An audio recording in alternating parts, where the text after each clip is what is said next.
हाँ जी, नमस्कार। कैसे हैं आप सब लोग। मेहनत कर में आपका फिर से एक बार हार्दिक स्वागत है। सबसे पहले शिवरात्रि की हार्दिक शुभकामनाएं आप सभी को। होपफुली आप सब एक एक लोटा शिव जी पे जल चढ़ा के आए होंगे, सबने मनोकामनाएं मांगी होंगी। चलिए, आज मेडाइवल हिस्ट्री के लेक्चर नंबर 25 पर हम पहुंच गए हैं और मुगले सल्तनत का आखिरी सबसे शक्तिशाली बादशाह औरंगजेब को हम पढ़ने जा रहे हैं। देखो, सबसे पहले हमने हुमायूं पढ़ा, हुमायूं कह रहा हूं, सबसे पहले हमने बाबर को पढ़ा, फिर हुमायूं, फिर अकबर, फिर जहांगीर, फिर शाहजहां और आखिरी अब हम किसे पढ़ने जा रहे हैं, औरंगजेब को। इससे पहले के सारे लेक्चर्स में हम बाकी सारे बादशाहों को बहुत डिटेल में पढ़ चुके हैं और आज अपने को पढ़ना शुरू करना है औरंगजेब। कल के लेक्चर में हमने इस चीज को समझा था, कल के नहीं परसों वाले लेक्चर में हमने इस चीज को समझा था कि शाहजहां जब बीमार पड़ा था तो कैसे शाहजहां के चारों पुत्रों के बीच में गद्दी को पाने के चक्कर में जंग छिड़ गई थी और फाइनली 1659 में 1659 में जीता औरंगजेब। दारा को भी मार दिया गया, मुराद को भी मार दिया गया और सुजा तो पता नहीं कहां भाग गया पूर्वोत्तर भारत में। और 1659 से फिर भारत की गद्दी पर बैठा औरंगजेब। लेकिन उससे पहले एक बार हम देखो रिवीजन कर लेते हैं। मुगलों की संस्थापना किसने करी थी? बाबर, जो गद्दी पर बैठा 1526 से 1530 तक। फिर आया हुमायूं, हुमायूं गद्दी पर बैठा 1530 से 1556 तक। इसमें सूर्यवंश भी आया, उसको छोड़ दें। फिर उसके बाद बैठा गद्दी पर अकबर, अकबर 1556 से 1605। फिर आया जहांगीर, जहांगीर का शासनकाल ज्यादा बड़ा नहीं रहा, वो 1605 से 1628 तक गद्दी पर बैठा। फिर आया शाहजहां, शाहजहां 1628 से 1658 और औरंगजेब 1658 से 1707। ठीक है जी, ये हमें टाइम पीरियड, देखो मैं फिर बोल रहा हूं कि टाइम पीरियड हमारे लिए एग्जाम पॉइंट ऑफ व्यू से जरूरी नहीं है, लेकिन हिस्ट्री समझने में, इतिहास की अंडरस्टैंडिंग में हमें बहुत मदद करता है। अब देखो, आपको लग रहा होगा कहीं कहीं 1659 भी मिलता है औरंगजेब का शासनकाल। एक्चुअली पहली बार राज्याभिषेक औरंगजेब का हुआ था 1658 में, लेकिन हम कल के युद्ध में पढ़ चुके हैं कि दारा उस पर फिर एक बार हमला करता है 1659 में। तो 1659 में वो दारा को मार के फिर दोबारा अपना राज्याभिषेक कराता है। तो एक बार वो अपना राज्याभिषेक कराता है 1658 में और दूसरी बार वो अपना राज्याभिषेक कराता है 1659 में। तो कोई भी तारीख मिल सकती है, कोई प्रॉब्लम नहीं है, कोई भी सन मिल सकता है। ठीक है, ये हमारा क्रोनोलॉजी है। क्रोनोलॉजी से हमारी इतिहास की अंडरस्टैंडिंग बेटर हो जाती है। अब मुगल सल्तनत का अगर कोई आखिरी कोई शक्तिशाली या बहादुर बादशाह था तो वो औरंगजेब था, क्योंकि औरंगजेब की मृत्यु के ठीक बाद मुगलों का पतन शुरू हो जाएगा। लेकिन उससे पहले हम औरंगजेब को पढ़ लेते हैं। चलिए, तो औरंगजेब हेडिंग लगाओ, कॉपी पेन निकालो और औरंगजेब को समझना शुरू करो। देखिए, कंट्रोवर्शियल बादशाह है। कंट्रोवर्शियल बादशाह इसलिए है क्योंकि इसने हिंदू धर्म के प्रति बड़ा बेकार रवैया रखा, बड़ा आक्रामक रवैया रखा। उसको हम धीरे धीरे समझते हैं। ठीक है, औरंगजेब, देखिए औरंगजेब का विवाह किससे हुआ भैया? डायरेक्ट विवाह पे क्यों चले जाएं, पहले माता पिता ही देख ले। तो माता जी तो इसकी मुमताज महल थी, माता जी मुमताज महल। पिता कौन होंगे जी? जहांगीर, पिता है इसके जहांगीर। विवाह किससे हुआ था इसका? तो फारस की एक रानी थी दिलरास बानो बेगम, दिलरास बानो बेगम से इसकी शादी हुई थी। ठीक है, शादी हुई थी इसकी दिलरास बानो बेगम से। कब से कब तक ये गद्दी पर रहा? तो ये 1658 से 1707 तक गद्दी पर रहा। इसका पालन पोषण जो ज्यादा करा था वो इसकी दादी ने करा था, और इसकी दादी वही नूरे जहां, नूरे जहां, जहांगीर की रानी नूरे जहां।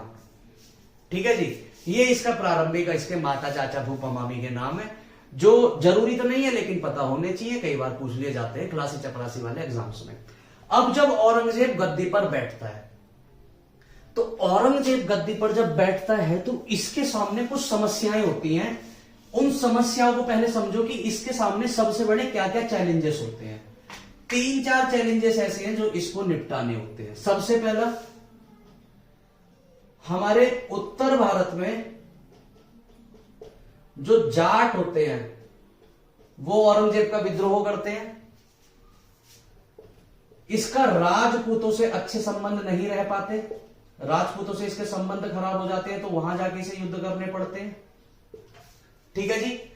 पश्चिम उत्तर भारत में अफगान फिर दोबारा एक बार इनसे स्वतंत्र होने की सोच रहे थे, तो अफगान इसका उधर जम्मू कश्मीर और पंजाब लाहौर पेशावर की साइड में इसका विद्रोह कर देते हैं औरंगजेब का।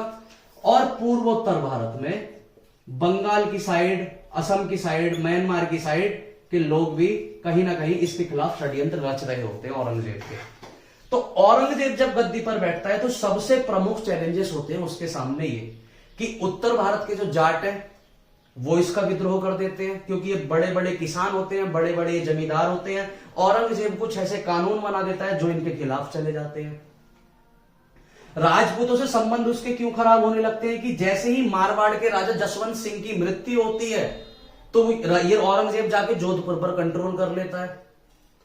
तो जो जसवंत सिंह के परिवार के लोग होते हैं, उसकी रानी होती है, वो सब बोलते हैं कि हमारे राजा ही तो मरे हैं, हम तो जिंदा हैं, आप कैसे आके हमारे जोधपुर का कब्जा कर सकते हैं।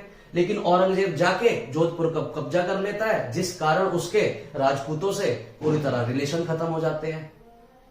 अगर मैं बात करूं अफगानों की, तो इन दिनों अफगान जो पूरा ये एरिया है अपना, पेशावर, लाहौर, सिंध वाला, बलूचिस्तान, कंधार, काबुल, पाकिस्तान, अफगानिस्तान वाला एरिया, वहां के जो अफगान होते हैं वो फिर दोबारा हलचल पैदा करने लगते हैं। उनके अंदर फिर एक भावना ये काम करने लगती है कि अपने को फिर दोबारा से एक स्वतंत्र राज्य घोषित होना है।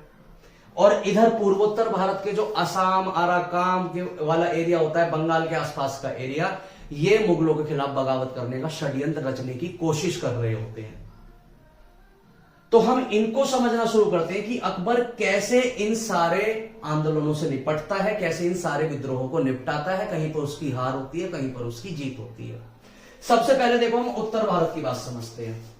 उत्तर भारत में पता है औरंगजेब सबसे बड़ी गलती क्या करता है कि औरंगजेब शरीयत का पक्का फैन था, शरीयत का, और शरीयत में जो जो लिखा था ये सारे काम करवाता है। तो शरीयत का कानून भारत में लागू करने के चक्कर में ये भारत में मंदिर तोड़वाने शुरू कर देता है और भारत में सारे मंदिरों को नष्ट कर देता है। लेकिन ये एक बात ये बोल देता है कि जितने भी पुराने मंदिर हमने तोड़े हैं उसको आप रिपेयर कर सकते हो, लेकिन जब तक मैं दिल्ली की गद्दी पर बैठा हूं, जब तक औरंगजेब बादशाह है, तब तक पूरे भारत में कोई नए मंदिर का निर्माण नहीं किया जा सकता। ठीक है जी। तो जैसे ये भारत में मंदिर तोड़ने शुरू करता है अपने धर्म के प्रचार के लिए, हिंदू वर्ग का समाज औरंगजेब के खिलाफ खड़ा हो जाता है। और उसी संदर्भ में अगर सबसे पहला अगर विद्रोह खड़ा होता है तो उस विद्रोह को करते हैं जाट।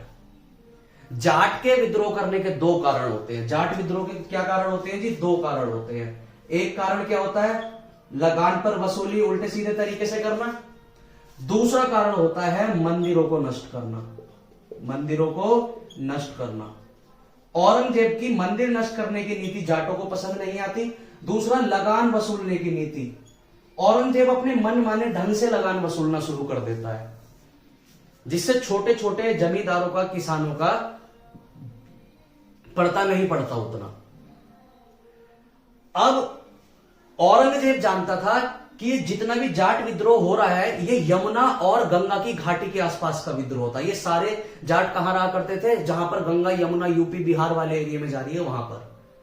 और औरंगजेब जानता था कि ये एरिया पॉलिटिक्स नीति से बड़ा हमारे लिए महत्वपूर्ण है, इसलिए औरंगजेब खुद जाता है इन जाटों से लड़ने। उस समय इन जाटों का जो प्रतिनिधित्व कर रहा होता है, जाटों का उन दिनों नेता होता है, उसका नाम होता है गोकुला। क्या नाम होता है जी? गोकुला। इन गोकुला एक अपनी 20,000 लोगों की आर्मी लेके औरंगजेब से लड़ने जाता है। लेकिन इसके जो 20,000 सैनिक होते हैं ना, वो एक्चुअली सैनिक नहीं होते, वो किसान होते हैं, वो मजदूर होते हैं, उनको लड़ना नहीं आता।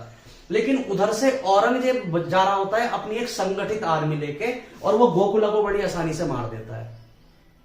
जब गोकुला को औरंगजेब मार देता है तो जाटों के अंदर विद्रोह फैल जाता है कि यार इसने हमारे राजा को मार दिया, हमारे नेता को मार दिया।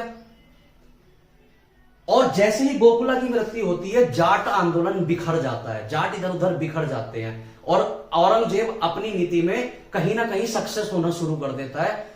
अब जाटों का एक नेता दोबारा से पनपना शुरू होता है जिसका नाम है राजा राम। तो गोकुला के मरने के बाद अगर जाट आंदोलन का किसी ने नेतृत्व किया तो उसका क्या नाम है जी? राजा राम।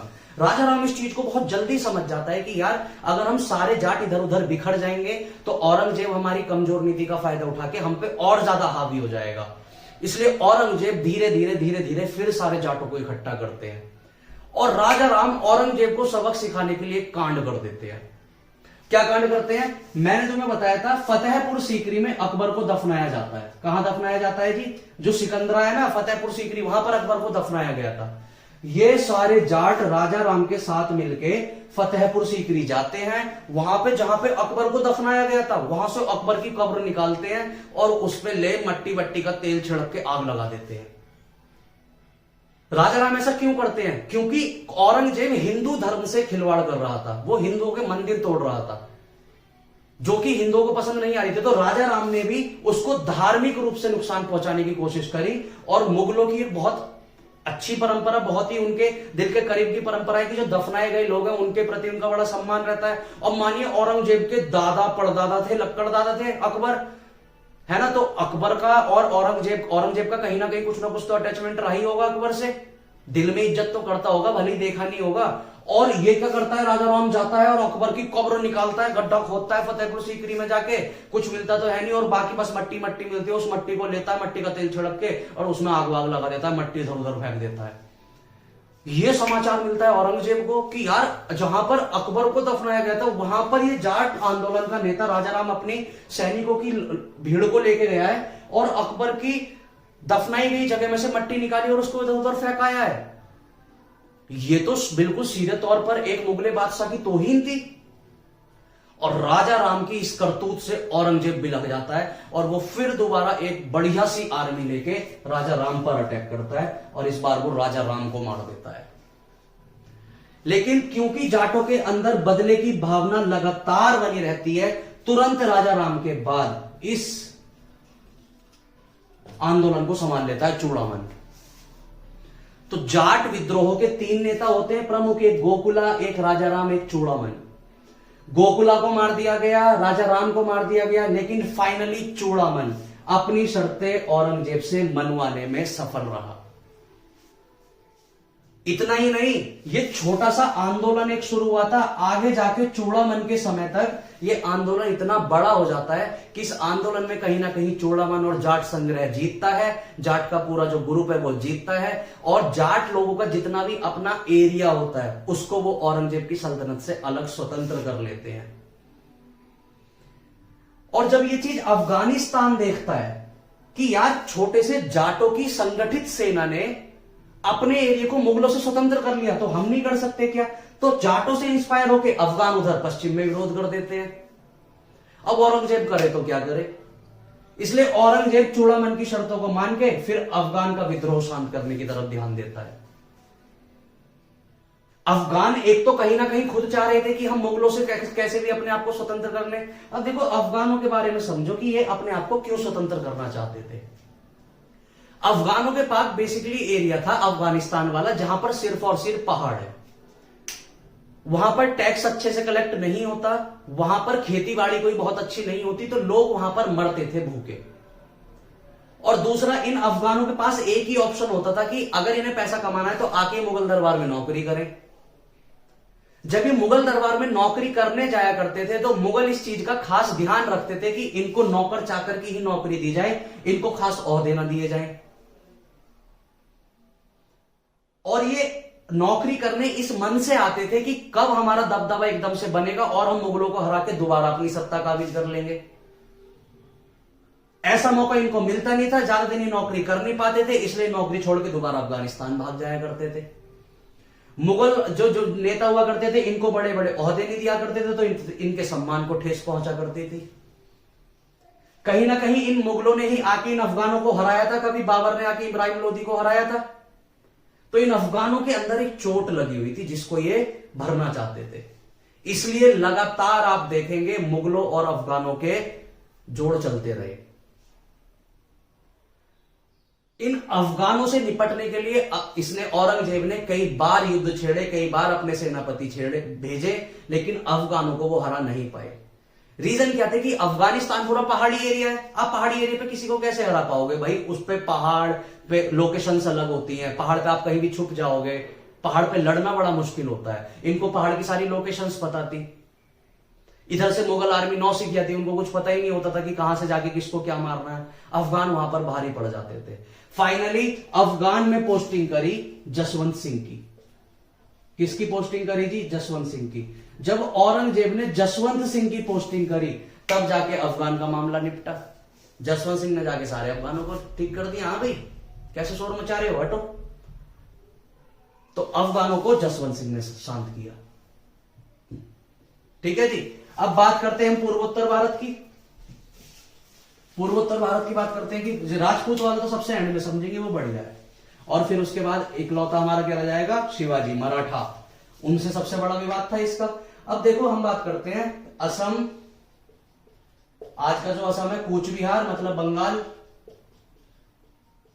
और आराकाम मतलब म्यांमार। आज का जो म्यांमार है उसका पहले नाम आराकाम था। ठीक है। इससे जीतने के लिए जो आपका असम है, कूच बिहार और आराकाम है, इसको जीतने की जिम्मेदारी पहले दी गई मीर जुमला को। एक बहुत बहादुर सेनापति था औरंगजेब का, मीर जुमला। मीर जुमला जाता है और इन सारे एरियो पर अपना कब्जा कर लेता है।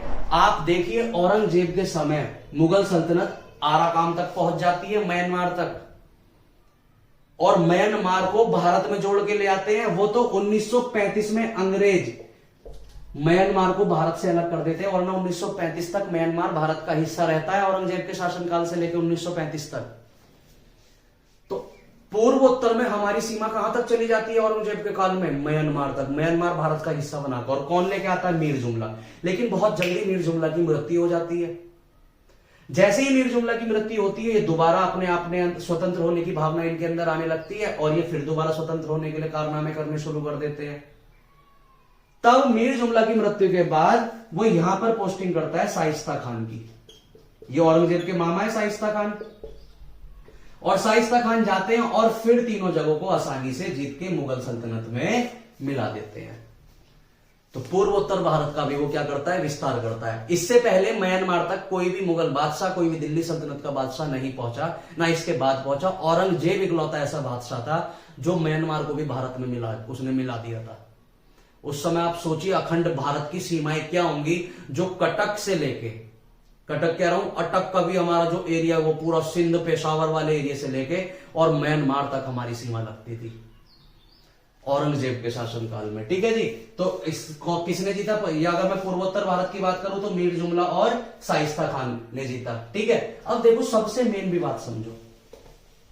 सबसे मेन विवाद इसका किससे रहा?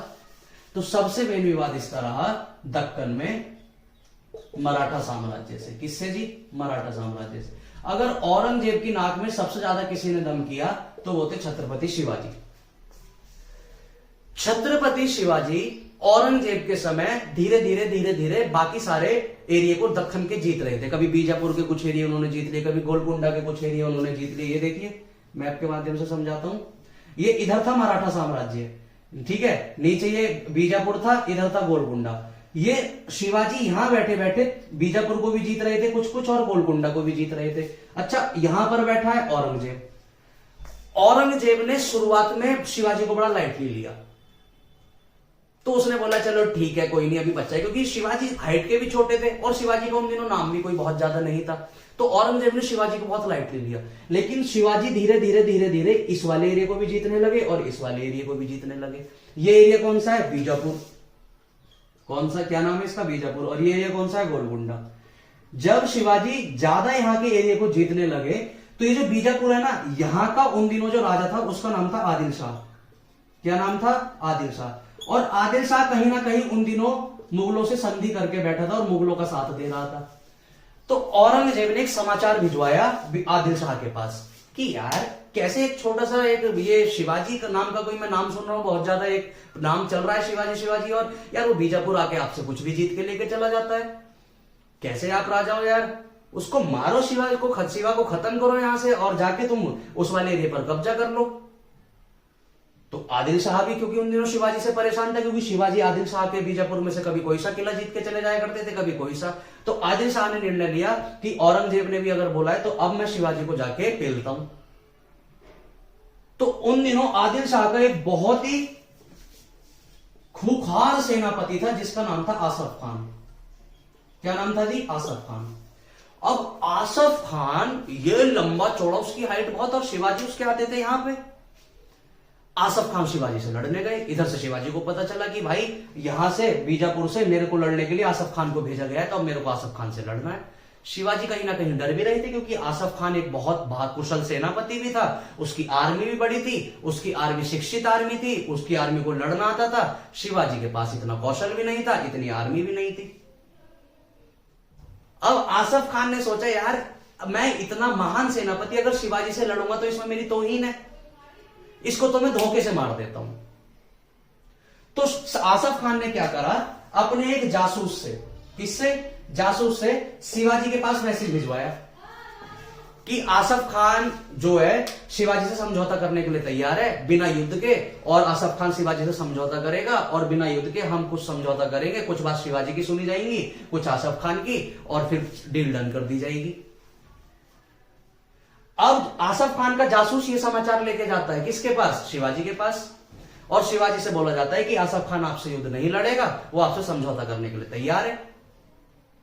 शिवाजी समझ जाते हैं, यार आसफ खान इतना बहादुर सेनापति, इतना विशाल सेनापति, वो मुझसे समझौता क्यों करेगा? दाल में कुछ ना कुछ तो काला है। वो जो जासूस जो मैसेज पहुंचाने आया था शिवाजी के पास, शिवाजी उससे बोलते हैं, यार एक बात बता, आसफ खान ने तुझे कितने रुपए दिए, सच बता। तो जासूस बोलता है, जी 50,000 दिए। तो शिवाजी बोलते हैं, 1 लाख रुपए दूंगा मैं तेरे को, लेकिन तू ये बता अंदर की क्या बात है, एक्चुअली बात क्या चल रही है। तो वो जासूस बताता है शिवाजी को कि आसफ खान की एक प्लानिंग है कि जब आप उससे मिलने जाएंगे, संधि करने जाएंगे, तो सबसे पहले उसने शर्त रख दी कि जब आप संधि करने जाएंगे तो आपको अकेले जाना है। जब आप अकेले उससे मिलने जाएंगे तो वो आपका वेलकम करने के लिए बोलेगा, आओ शिवाजी आओ आओ आओ, और जैसे ही आपके वो गले लग रहा होगा, वो अपनी जेब में से खंजर निकालेगा और आपके मार के आपको जान से मार देगा। शिवाजी ने बोला, बस चल गया पता, कोई प्रॉब्लम नहीं, ये पकड़ अपने 1 लाख रुपए, जाके आसफ खान से बोल दे कि शिवाजी संधि करने के लिए तैयार है। अब शिवाजी लोमड़ी जैसे चालाक इंसान थे, वो छल कपट करने से बिल्कुल नहीं कतराते थे, अगर करना पड़ता था देश की सुरक्षा के लिए। उन्होंने क्या करा, एक हथियार होता था उन दिनों जिसको बोलते थे हम बगनक। हथियार को क्या बोलते थे हम? बगनक। देखो, बग मतलब बाघ, नख मतलब नखून। आपने देखा होगा किसी भी जानवर के नखून ऐसे अंदर को होते हैं, यूं। तो उन दिनों एक हथियार होता था जो बगनक था, बाघ के नखून के समान, जिसको हम ऐसे पहन लेते थे, वो हमारे अंदर होता था, किसी को पता भी नहीं था। अब शिवाजी वो बगनक दोनों हाथों में पहन के उससे मिलने गए। अब जैसे ही वो आसफ खान से मिलने जाते हैं, आसफ खान बोलता है, मेरा शिवाजी आजा आजा आजा आजा। शिवाजी तो आसफ खान के यहां आते थे, क्योंकि शिवाजी की हाइट छोटी, आसफ खान बहुत बड़ा। अब जैसे ही उन्होंने, इसने क्या कहते हैं, आसफ खान ने शिवाजी को गले लगाया, आसफ खान जेब में से खंजर निकाल ही रहा था, इतने तो शिवाजी ने आंत में अपना बगनक देके आते बाहर खींच ली आसफ खान की। आसफ खान की आते बाहर खींच ली थी बगनक से। आसफ खान तड़प तड़प के मरा और शिवाजी भाग के आ गए। जब आसफ खान मरा तो पूरे दक्षिण भारत में नहीं, पूरे उत्तर भारत में, इवन पूरे भारत में एक हल्ला मच गया कि यार आसफ खान को शिवाजी ने मार दिया।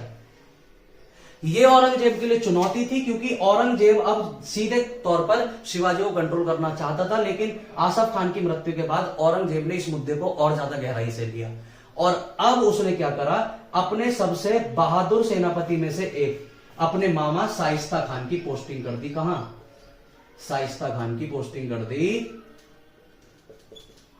नीचे, कि जाओ। शाइस्ता खान को जिम्मेदारी दी गई कि आप दक्कन में जाओ, दक्कन में पुणे में जाओ, और पुणे में शिवाजी को कैद करके लाओ, क्योंकि भाई वो दक्कन में हमारे जीते हुए एरिया पर कंट्रोल कर रहा है। क्योंकि एक्चुअली बीजापुर गोलकुंडा किन्होंने जीत लिया था? मुगलों ने। और धीरे धीरे धीरे धीरे शिवाजी इसको जीत रहे थे, तो मुगल इस चीज को कैसे बर्दाश्त करेंगे?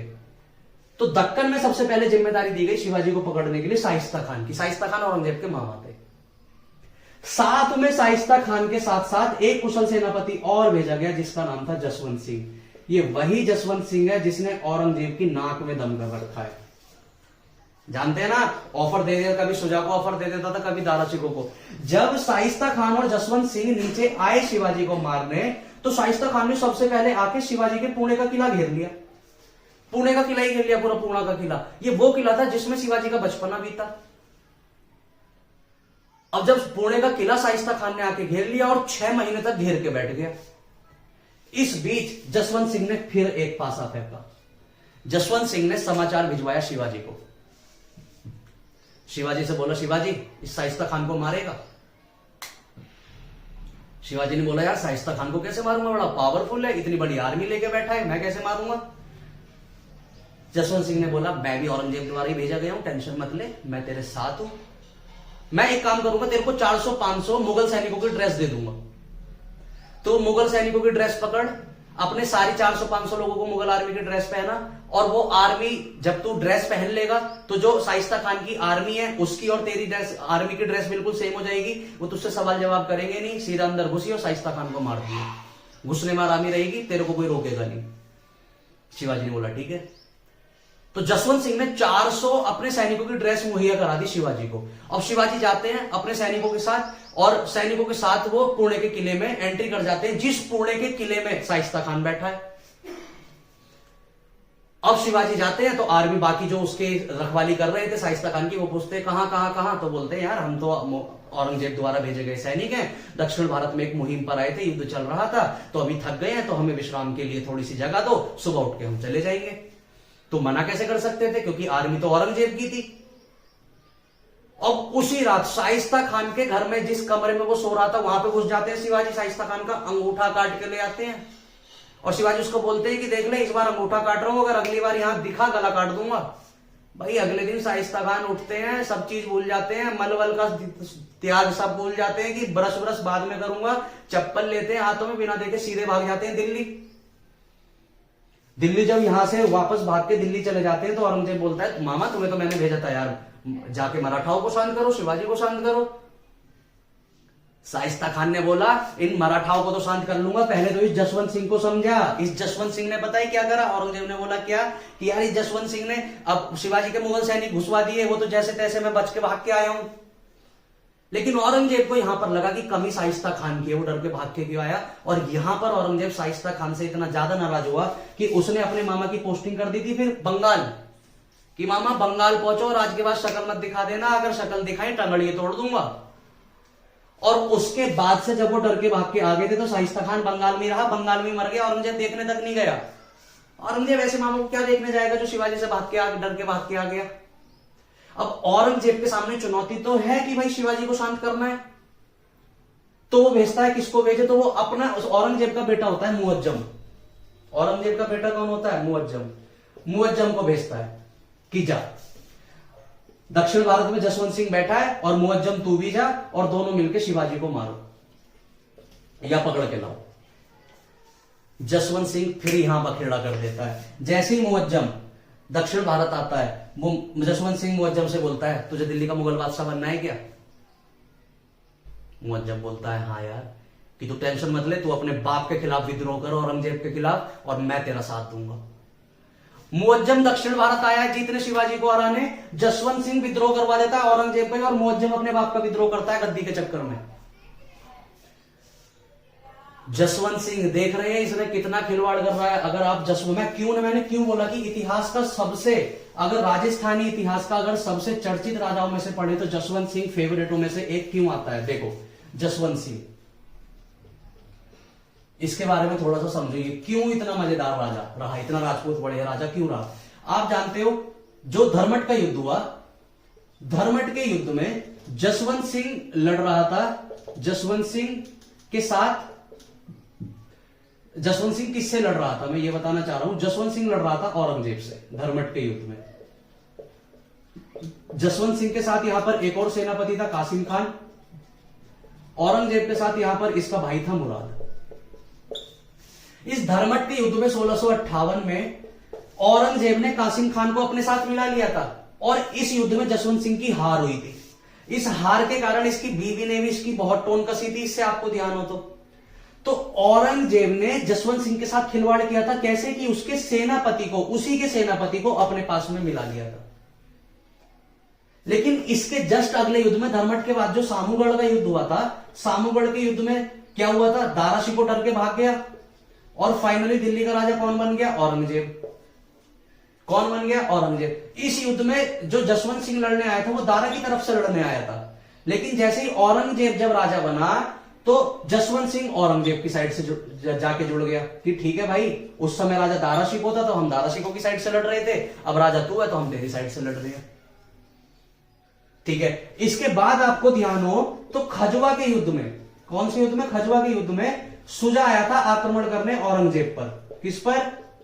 औरंगजेब पर। तो औरंगजेब ने इस युद्ध जीतने के लिए जसवंत सिंह को भेजा था, क्योंकि जसवंत सिंह इसका सेनापति था। जसवंत सिंह ने बोला ठीक है औरंगजेब, मैं सुजा को मारने जाऊंगा, लेकिन जसवंत सिंह ने जाके फिर किससे गठबंधन कर लिया था? सुजा से। औरंगजेब फिर अकेला पड़ गया था। पड़ गया था, नहीं पड़ गया था?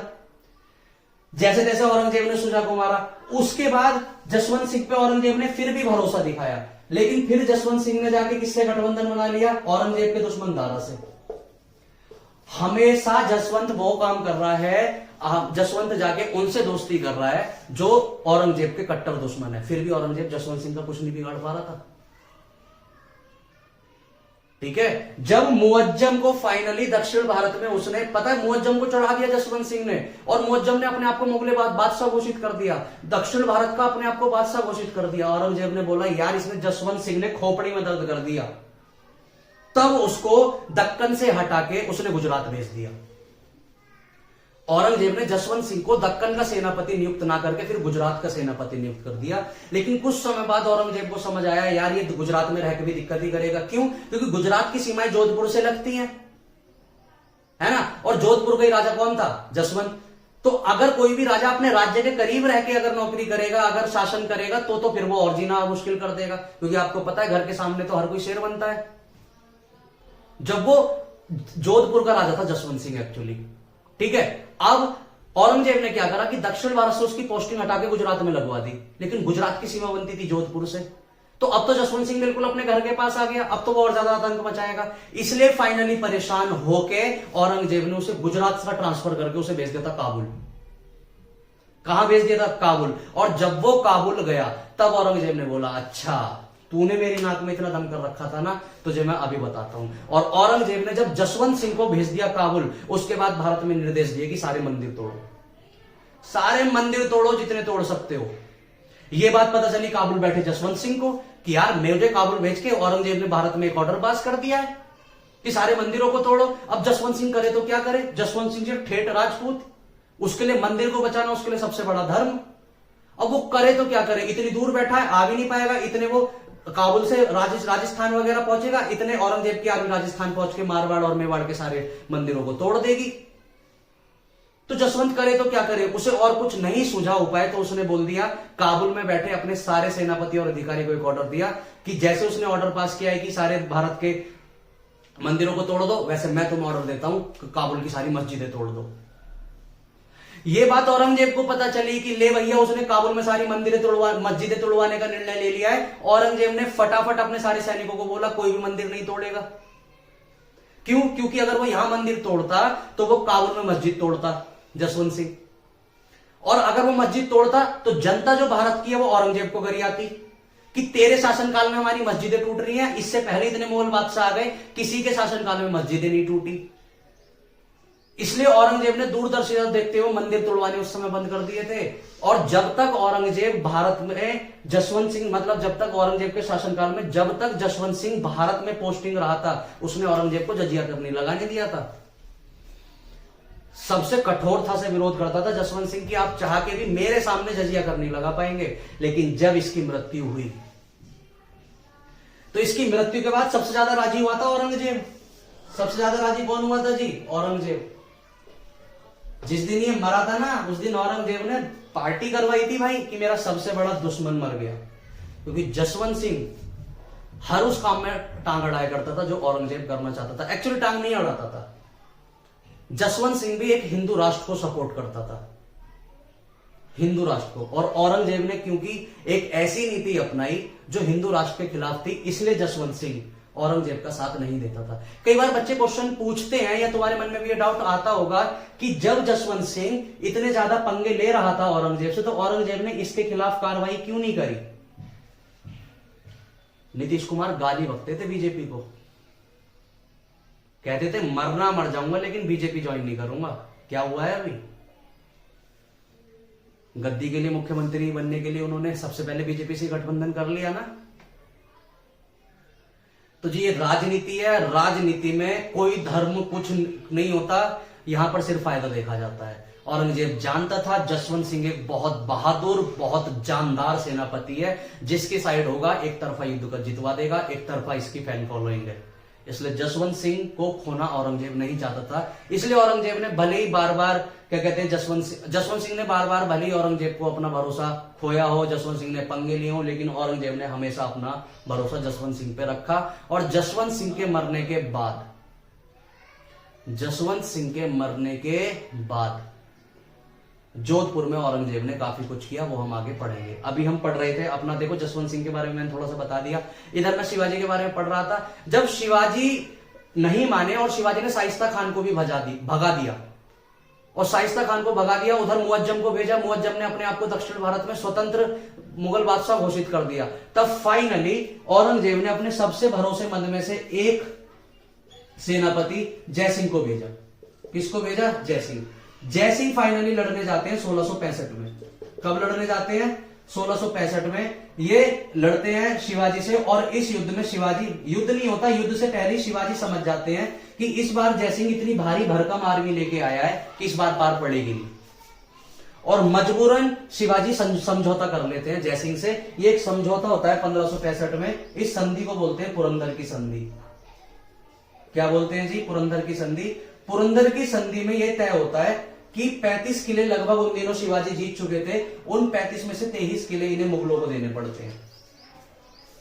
शिवाजी मुगलों को 23 किले राजी दे देते हैं, क्योंकि शिवाजी जानते थे अगर मैं जिंदा रहूंगा तो मैं दोबारा से आसानी से इन किलों को जीत लूंगा, तो फिलहाल मेरा जिंदा रहना जरूरी है। और क्योंकि अगर मैं अभी यहां पर ज्यादा अपनी दादागिरी दिखाऊंगा तो हो सकता है कि जयसिंह तैश में आके मेरी मृत्यु कर दे।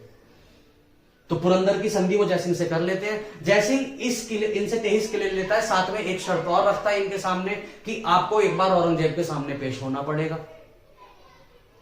तो जयसिंह के साथ शिवाजी शर्त अनुसार जाते हैं औरंगजेब के सामने पेश होने, लेकिन औरंगजेब वहां पर शिवाजी से अच्छे से ट्रीट ना करके उन्हें जेल में डाल देता है।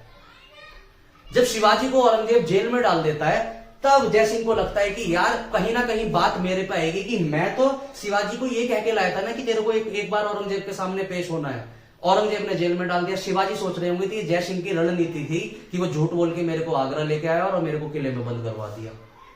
इसलिए अब जयसिंह को अंदर से ही खटकने लगा। इसलिए उन्होंने एक निर्णय लिया कि क्योंकि शिवाजी मेरी वजह से जेल में बंद हुए हैं, तो मेरा काम है कि इनको जेल से निकलवाना। और एक दिन फाइनली वो क्या करते हैं, अपने बेटे की मदद से शिवाजी को औरंगजेब की जेल से निकलवा देते हैं। ठीक है जी। और उसके बाद औरंगजेब के सामने और भी बहुत सारी समस्याएं हैं, उनको हम पढ़ेंगे नेक्स्ट लेक्चर में। आज हमने बेसिकली इनके बारे में 2-3 चीजें समझी। इनके नोट्स आप अच्छे से बनाते रहना। शिवाजी आगे आते हैं, फिर दक्षिण भारत में आने के बाद वो अपने आप को स्वतंत्र राजा घोषित कर देते हैं, छत्रपति घोषित कर देते हैं, लेकिन 1680 में उनकी मृत्यु हो जाती है।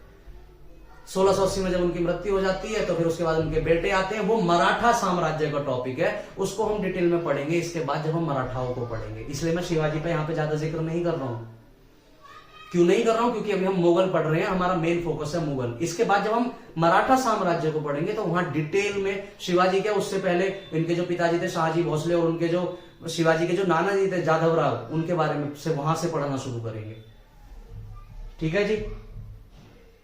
तो इन सबके नोट्स बनाते रहना। आज हमने सिर्फ इतना समझा है कि ये राजा जब बना तो इसके सामने क्या क्या समस्याएं थी, चारों तरफ से इसके सामने समस्याएं थी, कैसे कैसे उससे ये निपटा। ठीक है जी, चलिए, थैंक यू।